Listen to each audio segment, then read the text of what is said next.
বা জবর বা, বা আলিফ জবর বা, তা জের তি, তা ইয়া জের তি, জেরের বাম পাশে জজমালা ইয়া থাকিলে এক আলিফ টানিয়া পড়িতে হয়। ইয়াকে মধ্যে তবাই বলে, ইয়াকে মধ্যে তবাই বলে। মদের হরফ কয়টি? মদের হরফ কয়টি? কি কি? জেরের বাম পাশে জজমালা ইয়া থাকিলে তিন আলিফ টানিয়া পড়িতে হয়। এক আলিফ টানিয়া পড়িতে হয়। সা পেশু, সাওয়াও পেশু। পেশের বাম পাশে জজমালা ওয়াও থাকিলে তিন আলিফ টানিয়া পড়িতে হয়। এর মধ্যে হরফ কয়টি? কি কি? আলিফ ওয়াও ইয়া। এই যে আলিফ ওয়াও ইয়া কই ফেলাইছে দেখছিস? কি লাস কামাই দিবা, তুমি পড়া পারবা কখনো? হ্যাঁ, জিম জবর জা, জিম আলিফ জবর জা। জবরের বাম পাশে খালি আলিফ থাকিলে তাড়াতাড়ি করিয়া পড়িতে হয়। এক আলিফ টানিয়া পড়িতে হয়। প্রিয় দর্শক, আপনারা খেয়াল করবেন, আমি কালকে কিন্তু এই মধ্যে তবাই সম্পর্কে পড়াইছি, তাই আজকে পড়ার মধ্যে আমি ভুল বলতেছি যাতে স্টুডেন্টরা সঠিক বলে, যাতে আমি বুঝতে পারি ক্লিয়ারলি যে তাদের পড়াটা মুখস্থ হয়েছে। এজন্য আপনারা উল্টা ভাববেন না, ঠিক আছে? তো তারপরে কি আছে? হাজের হি, হায়াজের হিম। জেরের বাম পাশে জজমালা ইয়া থাকিলে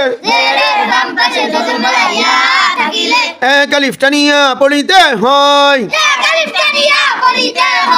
ইয়াকে মধ্যে লিন বলে, ইয়াকে মধ্যে তবাই বলে।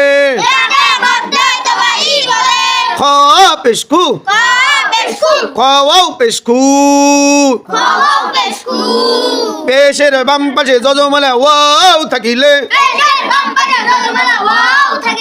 এক আলিফ টানিয়া পড়িতে হয়। একে মধ্যে তবাই বলে। দাল জবর দা, দাল আলিফ জবর দা। জবরের বাম পাশে খালি আলিফ থাকিলে এক আলিফ টানিয়া পড়িতে হয়। একে মধ্যে তবাই বলে। দাল জের দি, দাল ইয়া জের দি। জেরের বাম পাশে জজমালা ইয়া থাকিলে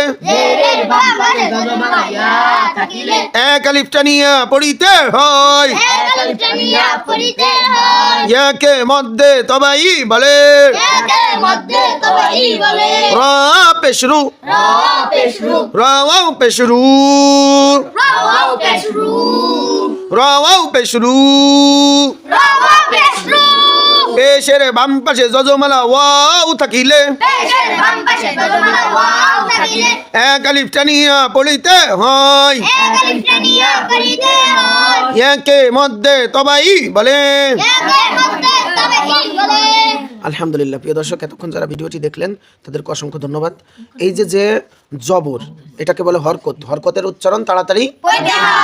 আর এইটা হচ্ছে মধ্যে তবাই।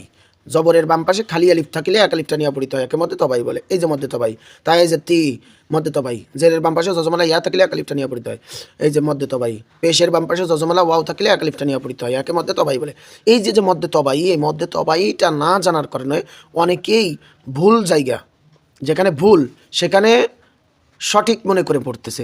যেমন এই যে এখানে আছে বা জবর বা, এখন আমি যদি বলি বা জবর বা, তাহলে টান হয়ে গেল, তাহলে এটা সঠিক জায়গা আমি ভুল করে পড়তেছি, আবার ভুল পড়েও আমি চিন্তা করতেছি যে এটা সঠিক আছে। কেন জানেন? কারণ আমরা মধ্যে তবাই সম্পর্কে জানি না, হরকত সম্বন্ধে জানি না, তারপরে তানবিন সম্বন্ধে জানি না, এই জন্য আমরা ভুল করতেছি। তো প্রিয় দর্শক, এই ভিডিওটিতে আমরা সুন্দর করে বোঝানোর চেষ্টা করছি মধ্যে তবাই কাকে বলে এবং কিভাবে পড়তে হয়। আর এটা যদি না বুঝেন তাহলে অবশ্যই আমার লং ভিডিও আর একটা আছে চ্যানেলে মধ্যে তবাই সম্পর্কে। তো মধ্যে তবাই সম্পর্কে সুন্দর করে জানার জন্য অবশ্যই ওই লং ভিডিওটা দেখে আসবেন। সবাই ভালো থাকবেন, সুস্থ থাকবেন। আসসালামু আলাইকুম ওয়া রাহমাতুল্লাহ।